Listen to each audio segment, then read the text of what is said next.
Wait a second. What is it gonna make me do? Do I have to? No. No, don't make me do this shit. What the fuck? For real? Okay. I gotta get into the mindset of Jimmy. What do I need to do here? What do I need to, what sort of crevice of psychological disturbance do I need to get into to chop into my friend here who's suffering already with a safety axe? Hello, and welcome back to Therapist Plays Mouthwashing. So on today's episode, we're continuing to see more of what caused all of the rupture between the crew members on the Tulpar. There's a lot of stuff going on. Some of it psychological, some of it interpersonal. And the more I play this, the more I start to feel that it's all a little too real. Like the satire is great of like a terrible work environment, but it's reminding me a lot of my own negative working experiences, which I think leads to a lot of interesting discussion about how this game is representing many of the struggles we all face in, I just want to say, generally corporate nightmares. And is it possible that being in such a nightmare would push you to do something extreme like Curly did? All that's coming up in this episode, so I hope you enjoy. Hello, and welcome back. All right, let's continue washing our mouths here. And we just saw kind of a somber scene doing our psyche eval with Jimmy. Because it does seem that like Jimmy and Curly were quite close. They did seem to be like more than just supervisor, supervisee, or co-workers even, but genuine friends, with the way Curly was saying that we believe in you, Jimmy. So we're kind of piecing it together. And let's see, we just got a message from the top brass. Just take a look at that. News from corporate.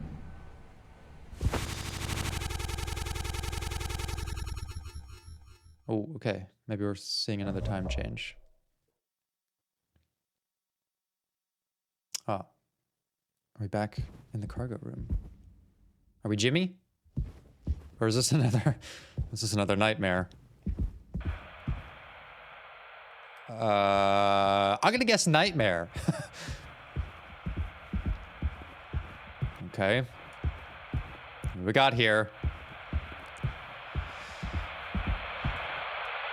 Television. A business operating at a steady profit can give its workers security and employee benefits. Operating Benefits. a business can provide the employee with comfortable, colorful working conditions. It's like High wages and the Grinch Stole Christmas vibes. Corporate Whoville. and health protection. Accident and life insurance. Look how happy and content he looks to be completely have all of his needs occupied by his corporation. The employee working for a profitable business can maintain a savings account, own his own home, and have plenty of leisure to enjoy the peace and quiet of family life. Oh, this is brilliant.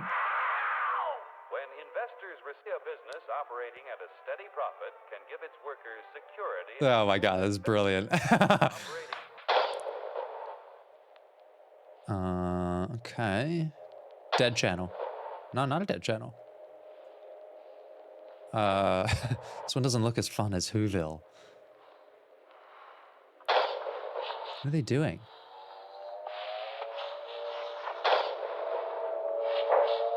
It's so lo-fi, I can't tell. Are those like dead cows? Like racks of meat or something?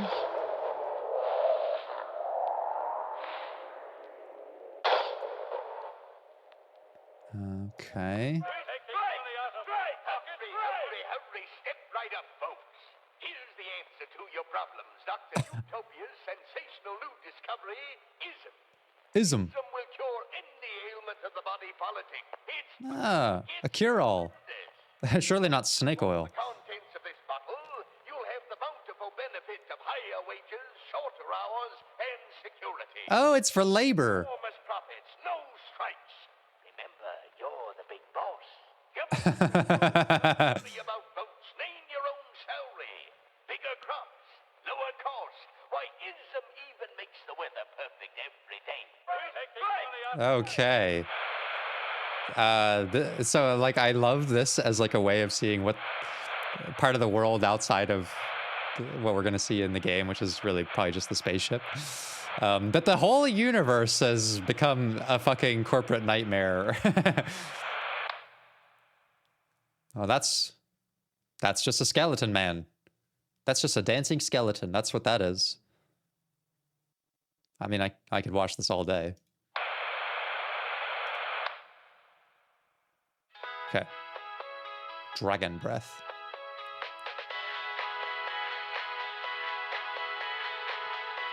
A revolutionary new dental hygiene product. Brand new formula designed to kill bacteria and kill germs without leaving a bad taste. Okay. All day, fire fresh. Ah, it's the mouthwash.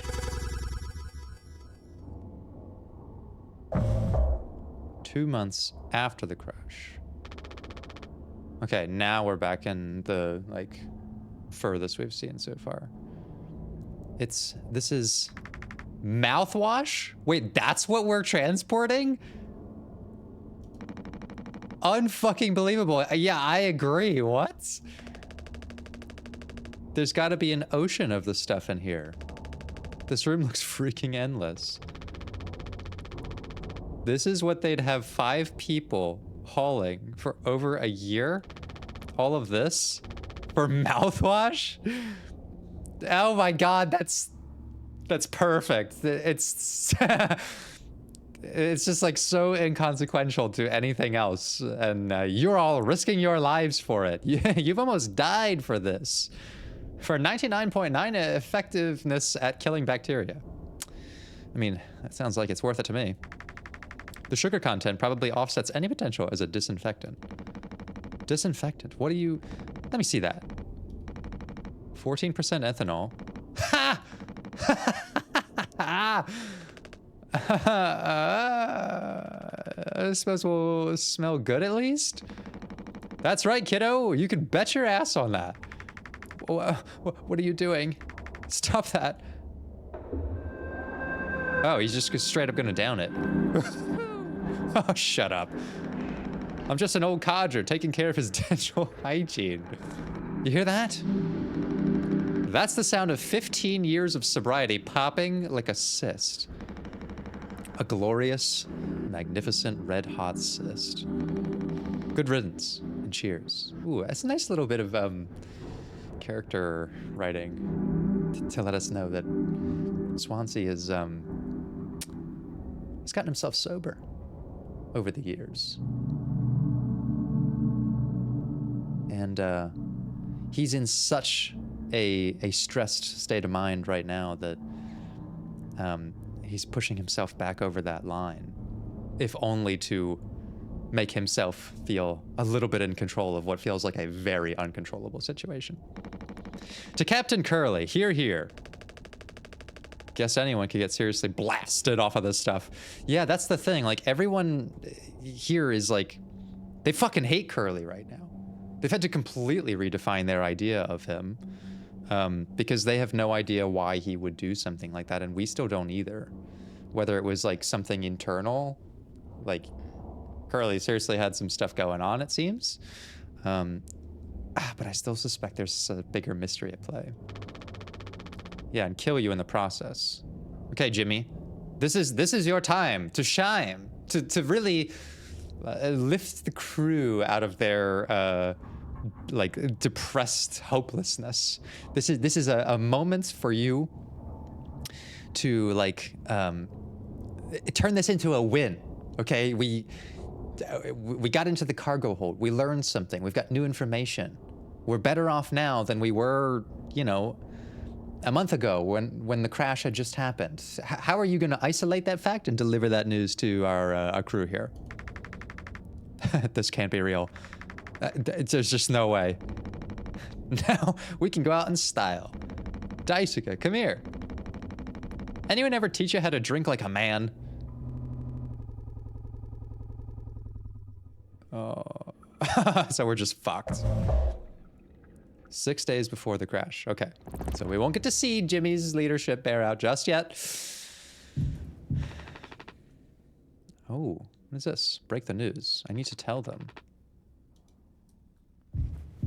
Maybe Curly learned what we were transporting in that just the the absurd like soullessness of the mission just got to him so much. Oh, is it my birthday? Surprise. Surprise! Look at your face. Haha, gotcha. Cheers. Wow. What's the occasion? We only get one communal birthday party per trip, right? Man, that's fucking cheap. So we can have it whenever. Only one person can really be surprise birthdayed per trip. Oh, it's just too real. The satire's too real. We did Swansea last haul, remember? Oh, okay, so we've actually been on multiple adventures together. No way, I can't believe I missed that. You were next on the list, so congratulations. Hate to say it though, your duties have to extend to even your own birthday party. I mean, you can't stop working just because it's your birthday. You're the only one with the clearance to make the cake. Of course. The recipe is there by the machine. Hop to it, Captain. Okay. All right, I guess we're here to bake a cake. Let's see what our friends have to say about this. I think you need to use the code scanner. They're really getting a lot of mileage out of that thing, huh? You know how it is. Pony Express being either cheap or lazy. Usually both, no? Wow, so like no one else can even access the recipe book. You gonna use the Pony Express provided cake recipe? At least make it correctly. You should find the ingredients in the recipe in the kitchen. Swansea really likes that cake. Don't tell anyone. I mean, you only really get to use one of them, right? Polly says, I love working on. Sorry for jumping on you. It means I have a lot of friends. It also means I have responsibilities. Always remember to log your hours. Yay. Fucking Polly in my ear. Sorry for jumping on you. This whole thing is corny. But you know, it's kind of a tradition now. I dare say I almost look forward to it. Nothing. Yeah, no, I agree. Curly's got something on his mind, though. That's kind of what I suspected. He knows something. Something disturbing. Could you sneak an extra packet of sweet in there? Just kidding. Maybe? Nah, totally kidding. Unless? I love Daisuke. He's fun. Okay, what do we got here? Recipes: cake, drink, meat pie, bread, spaghetti. Okay. We got, what is this? Nutrition pouches. A convenient and stylishly modern passionized water sack. Perfect for on the go while working rehydration. Yeah, don't stop working just to rehydrate, okay? You absolutely must still be doing some sort of task-oriented thing at all times. Do not ingest shower and or sink water. Only designated sack water is safe for consumption. Yes, only the stuff that corporate provides. God, that is so depressing. Like, yeah, like, again, this is bringing out my work trauma. I had, so like in the mental health field, at least in like a clinical programming, not like private practice, lots of places are counting services based on units of like time in a service. So like if I spend like 8 to 15 minutes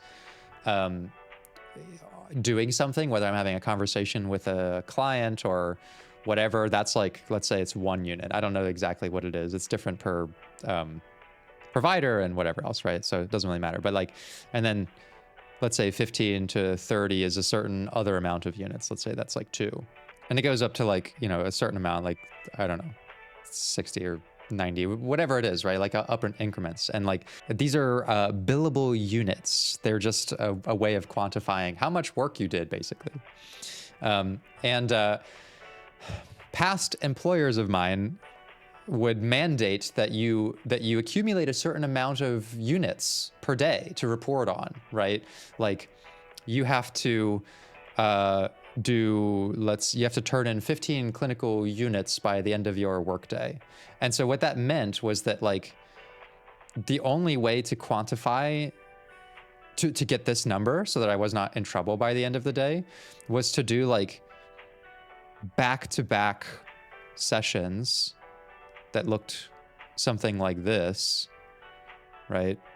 Like really just wall to wall. Maybe I had like a period of like 30 minutes or something that was like lunch, and then it was back to this, right? Like all throughout the day, like to get this number, there was no time in between these things.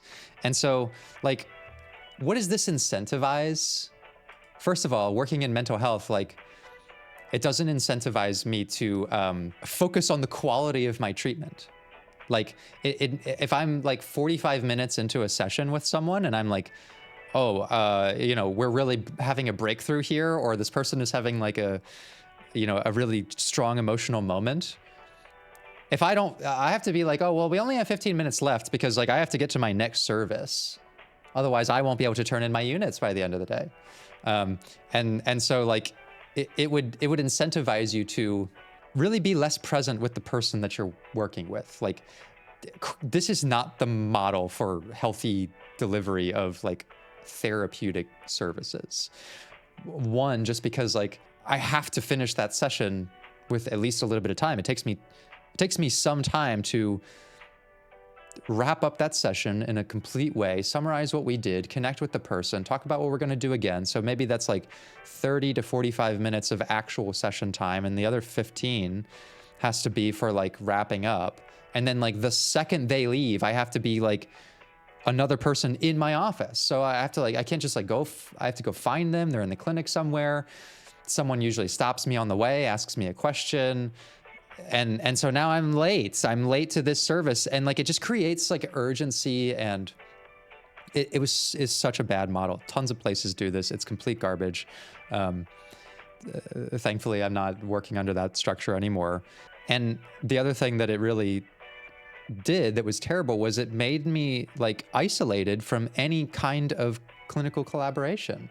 You know, sometimes I might have to work with like a case manager and chat with them about something that was going on with one of my clients.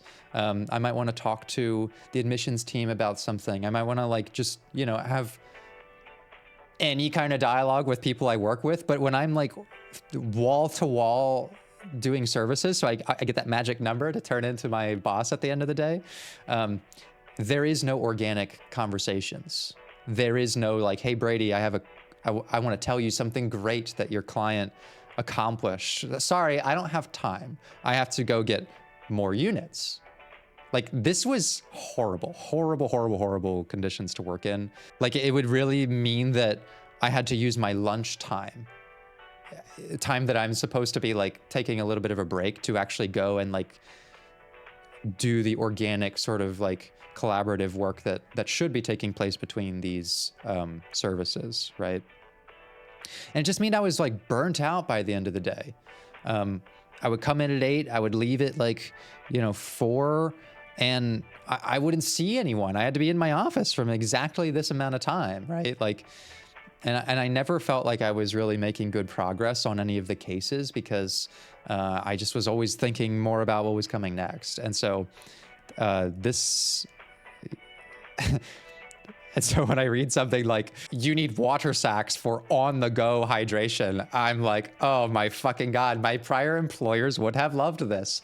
They would have loved for me to slap a pack of water on my body so that I didn't have to get out of my fucking therapy chair ever for anything. In fact, let's cut lunch out. You don't need lunch. What else? What other kind of sacks we got? We got gelatin sacks. Slap that on your arm. Slap it on your cheek. Doesn't matter where it goes. It is an enriched flavor receptacle gel created by ingenious kitchen artists for optimal mouthfeel. Chew before swallowing. Like, this shit is hilarious if it wasn't so fucking depressing how real it is. Bitter and zesty ionic water made to spice up the bland. Oh my God. My employers would have fucking loved this stuff. 2, 3, 4, 1. All right, let's check out some of these other recipes. How do we make the cake? Pony Express, standard, multicultural, and multi-occasional celebration cake. A party in a bag. One set of ingredients provided per hall. Communal birthdays are encouraged. Delicious. Oh, so so there's one set of ingredients because they don't want. We can't have it so that multiple people have a birthday on the trip. You only get one birthday. You all have to share the birthday. My God, it would be so funny if it wasn't so depressing. I guess we just mix all this shit together. Got some cocktail stuff as well. All right. Okay, so how do we get the sweetener? Strictly captain access only. Sweetener to be used only for crew morale boosting activities. Celebration prohibited in case of mediocre performance. Oh my God. It's unbelievable. Okay, well, you all better not fuck things up, all right? Otherwise, we're gonna have a sweetless cake. This is so depressing. Happy birthday, yeah, fucking grand celebration. Okay, do we get the sweetener from here, maybe? Is it like this? Oh my God, there it is. We'll take the sweetener. Where's the sweetener? Where's the gelatin? That's the piece we're missing. 4, 2, 1, 3.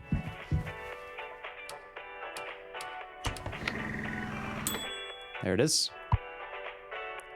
Or maybe gelatin. I don't know. Someone correct me. What?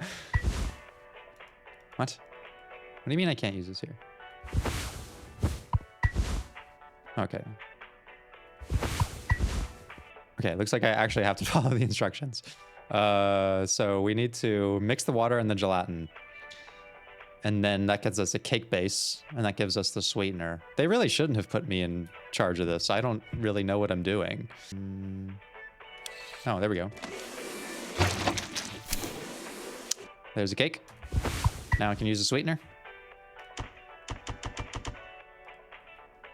What else? What am I missing? Cake base and sweetener to get this. Take the plain cake. Use the plain cake. Pull the lever. I've done it! I figured out how to make sweet cake. Why does it have to sound like that? Oh my God. Well, we got ourselves a birthday cake at least. All right, friends. Time for our communal birthday. You gotta make a speech. Can't argue with that. Speech, speech, speech. Go on. Hey, what's wrong? All right, Jimmy. Time to break the news. That's all it said on the report from management.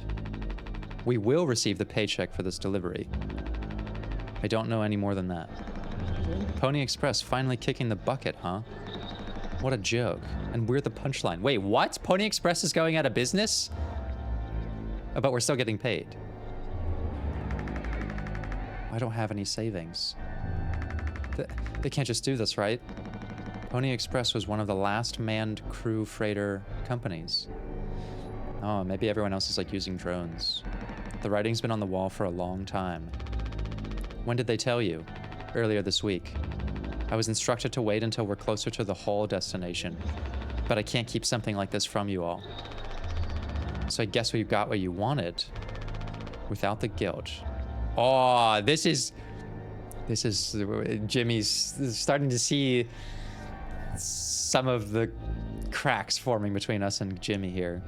Which is sad because, like, look, if you're looking for someone to blame and be mad at, don't be mad at, oh, Curly. Curly, we were trying to be, you know, the umbrella, right? Like, we were trying to protect the crew from having to, you know, deal with that information. But at the same time, like, eventually they need to know, right? It's kind of the struggle with being like a leader in a situation like this is How do you keep people informed of things that are going to affect them, but without being seen as like the bad guy, right? And I mean, in this case, it's not like we have anyone else to answer to if Pony Express is like going out of business. Jim, if I had known. I can go back to my, how'd you put it? Struggle of a life. Ah, we did say that. We did say that. Anya never got into medical school because she's, well, let's be real. And how many employment years Swansea got left in him? Daisuke will be fine. Mommy and Daddy have him covered, so there's that at least. Ah, Jimmy. Jimmy, though. Jimmy is... he's coming after everybody. But you. Headed for bigger and better, right? I'm just working on my life being a place I don't have to fucking escape. That's what I was trying to tell you, nothing more. We're the ones you're trying to escape.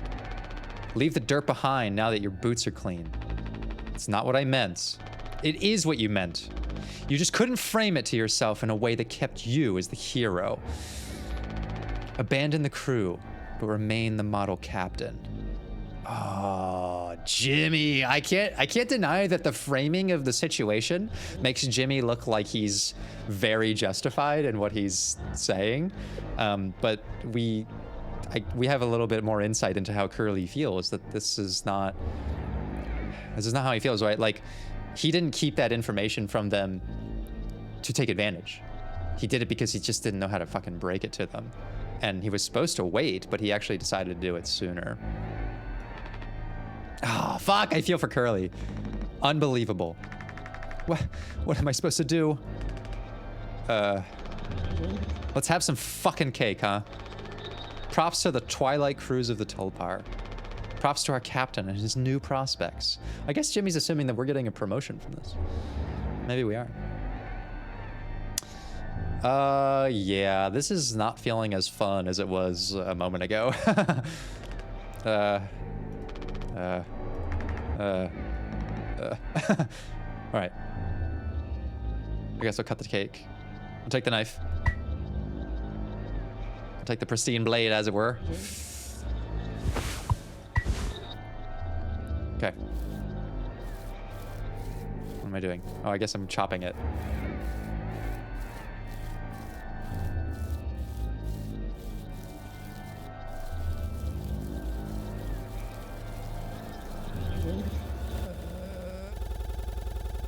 Ah, man, the structure of this game is amazing. It keeps giving me these just these little crumbs of the story back and forth. Wait a second. What is this? Who am I? Where am I? What's happening? This is after the crash. Am I Jimmy again? Check on Curly. He's still asleep. Okay.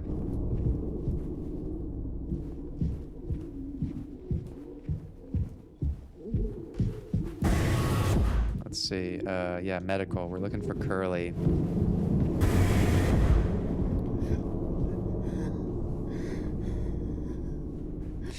The developers have fucking decided to torture us with the narrative. Like, give us a part of the storyline where we start to empathize with Curly, and then make us be Jimmy. Like the whiplash of perspective, and to then have to see him in this state. I don't know if he's been given his medicine yet. Oh, fucking seriously? You're gonna make me do this again? Just a handful left. Once these are out, we'll have nothing to keep him quiet. Oh god. Use them on him. Do we have to find Anya, maybe? Let's see what the rest of the crew is up to. Oh my god, and we can hear him through the ship. Oh, that's fucked.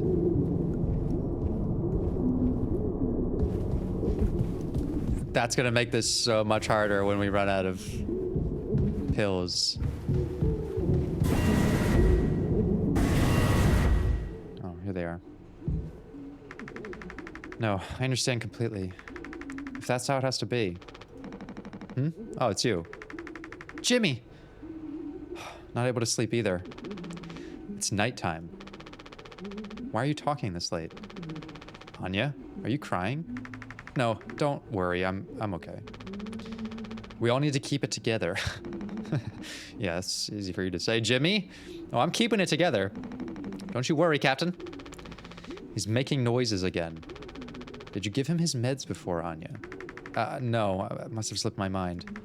I'm sorry, I'll do it. No, really, I'm perfectly okay. I said I'll do it. Man, Jimmy, though, I also feel like, you know, while, like, the game is giving us plenty of opportunities to feel negatively about Jimmy as well. If I come back to, you know, my experience that I was talking about with, like, the whole, like, billable units thing, like, what this unfortunately creates for you as an employee is the mentality that, like, you don't really matter at all.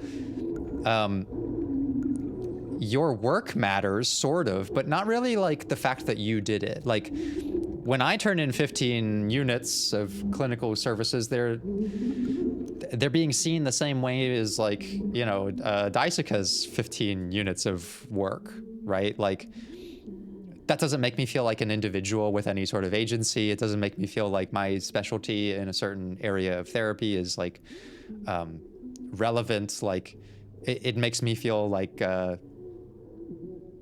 why even be here, really? Like, I'm just turning, the report that is what you care about, right? Like, it's a we only care about the numbers sort of mentality. And it does not incentivize you to invest in, like, the culture of your work environment. And it also creates unnecessary competition, right? Like, knowing that I can quantify this, and that if I were to ever slip and, you know, not turn in 15 units and my colleague next to me was, like, nailing 15 every day, now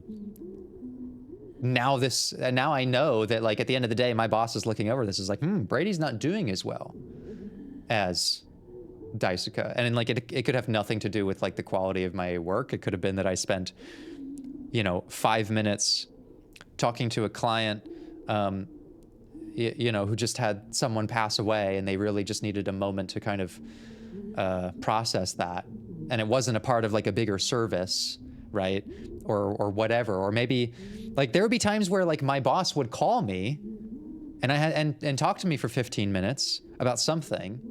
Maybe it was to complain about the amount of units I didn't have. And I'm sitting there thinking, like, okay, so you just made it impossible for me to get 15 from the next chunk of time. Like, a system that you decided I have to work in, you've just made it impossible for me to succeed in, because you made me have a conversation with you about the fact that I'm not succeeding at this. And now at the end of the day, I'm only going to be able to turn in 14. And then next day you're going to be calling me, asking me why I'm doing that. Like, it's fucking stupid. This does not belong, not only in the mental health field, but it doesn't belong anywhere. And I can kind of relate to Jimmy, because, like, why the fuck would I care about the Pony Express? Why the fuck would I care about anything when, like, I don't even get my own birthday celebration? I feel like there's nowhere really for me to go to move up. The quality of my work is constantly being critiqued, right? Like, I'm being evaluated on things that seem completely unnecessary and superfluous. And now I'm learning that all of this was for fucking nothing. First I learned it was all for nothing because the company's collapsing. Now I learn it's about fucking mouthwash, right? Like me learning that all of my, like, clinical work wasn't actually about helping people, but it was about, like, paying for some fucking stooge's vacation or something, which it was. I can get into the mindset of Jimmy, man. He would feel pretty, like, not justified in the way he's behaving towards the people around him, because they share the same predicament. They are just receiving it because he doesn't have, like, really anyone else to deliver this to. This is an unfortunate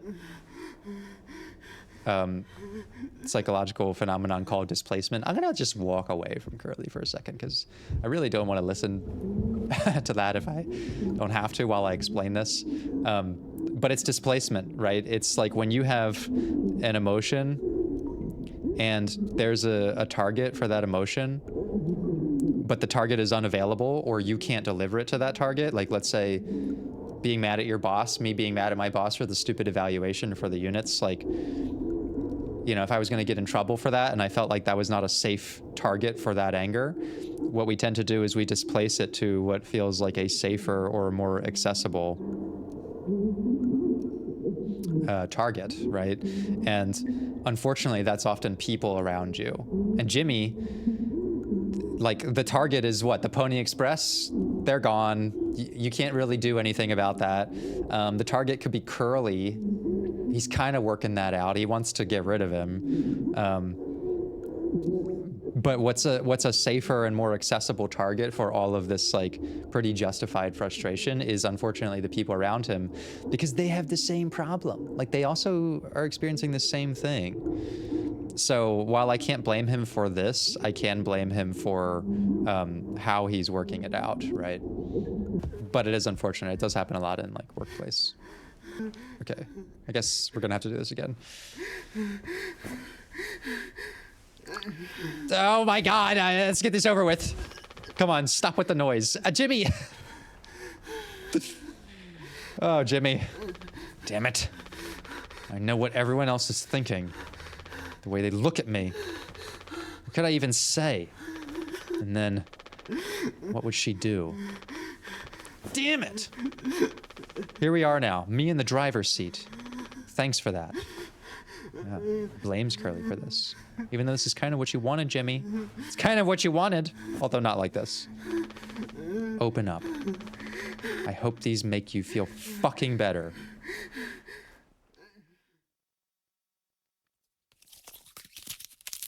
Nope. Nope. Not doing it. I can't do it. I just can't do it.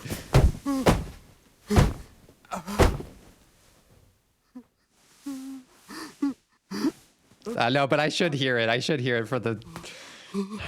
I have to face this as Jimmy.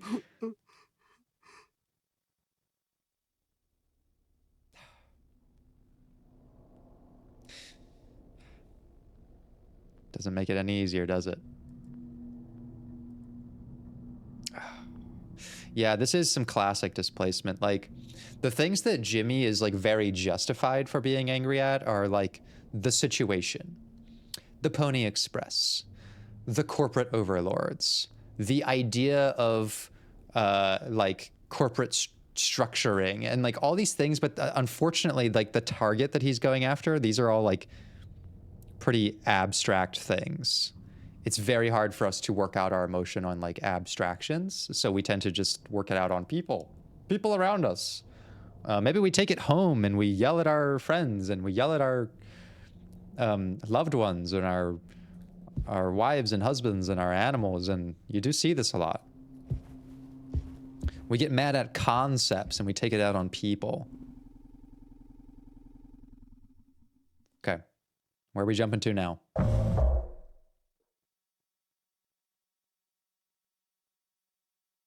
What is this? Oh, Jimmy's having a vision. Are we sitting down with Curly? Ooh, this is deep though. This is like, this is how he sees Curly now. Like, we're not seeing, you know, Curly before the crash. It's, oof, okay. We should have some. Why? It's mediocre at best, obviously. Sometimes you can only get the subpar stuff. That's what makes the really good stuff, well, good, right? Why bother? Oh, it's like, it's a little bit of philosophical clash. A little bit of nihilism versus some silver lining. Hey, we all tried to escape. Didn't work out for any of us. I've thought many times, is this what peace feels like? And is it good enough? If I'm being real, it certainly isn't the best. So all I can do is try and make my life one I'm not trying to run from all the time. Curly, from what he's said so far about, like, he's reached the top of his ladder. He's been an effective leader. He's recognized for that by people, but he still feels like there's a bit of feeling trapped. he strikes me as the kind of person who, psychologically speaking, feels much more comfortable being aspirational, right? Where he is like working towards something greater, and that's what drives him. And when there isn't something greater, it creates stagnation, and it creates a fear of missing out on like the aspirational aspects of you that supply you with motivation and all of these other things. And so he's questioning that. Sometimes I'll be promoted, buy a house, fall in love. But other times, I'll just have some awful fucking cake with my friend. Right now, that sounds pretty brilliant, yeah? So if you'll do the honors. Right. Well, let me go find a knife.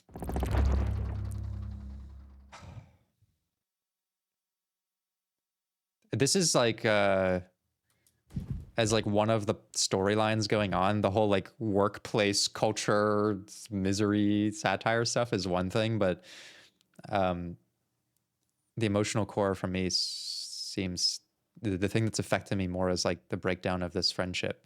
And I don't know if we're going to be able to sort that out. Okay. Well, it's not quite a knife, but it is something sharp. It's time to feast.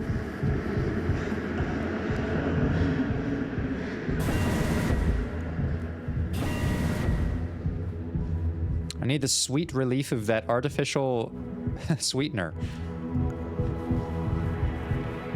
Come on. All I want is a moment with my friend. Curly? Curly?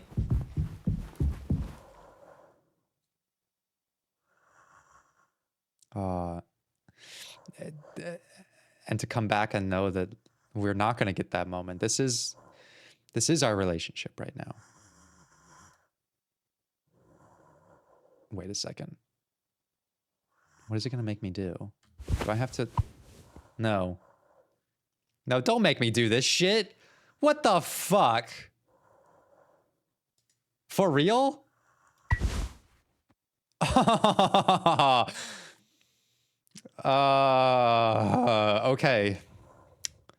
I gotta get into the mindset of Jimmy.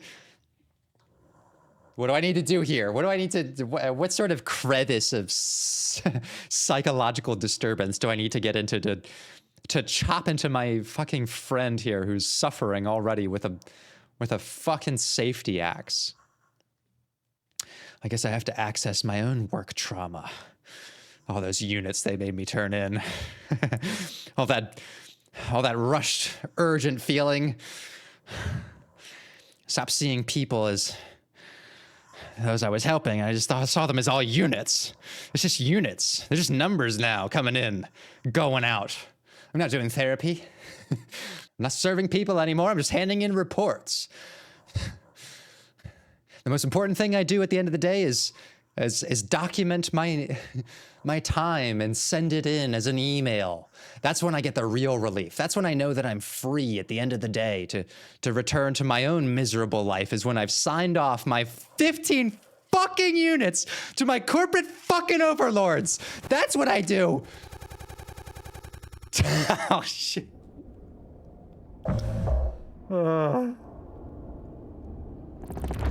And it's... look at that. I've riled myself up and it didn't even make me go through with it.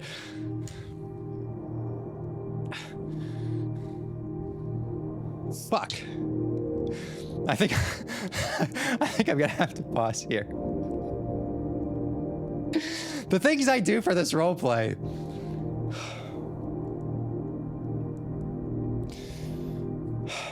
You're in a better place now, Brady.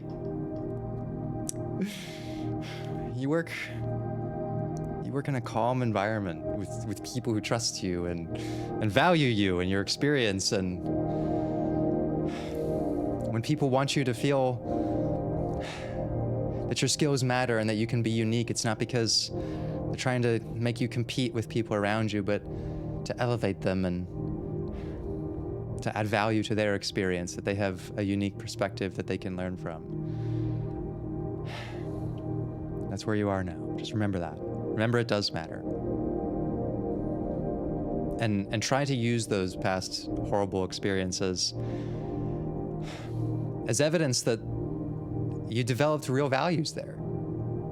You know, that's kind of how I see it. Like, I hated that experience. I hated living like that and feeling like that's all I was there to do, was turn in my units at the end of the day. But going through that, in a sense, like, it helped me clarify not just my values for what I think good work is and how to quantify that. It's not by turning in a fucking log sheet, like fucking Polly was saying, logging your hours. Like, that's not how I know that I've done a good job. But it's how I actually feel at the end of the day. And when I talk to people, how they see me. In some ways, if I just look at that experience like Jimmy was, like very nihilistically, I could write it into my mind as saying, yeah, that was horrible and there was nothing good that came of it. But the things that I know about leadership and that I feel confident are good practices are only because I've had bad leaders. The things I know about how to value myself and the quality of my work are only because I have had to experience times where I was not valued and the quality of my work didn't seem to matter. So I guess that's my message to those of you out there who are still working in a job like this one. And if it sucks right now, you're getting something out of it. Something good is happening to you that may only show itself later, but the value's there if you see it that way. And it will make you a better person. If you decide to let it, you could become bitter and take those things out on other people. But I don't encourage it. It never helped me.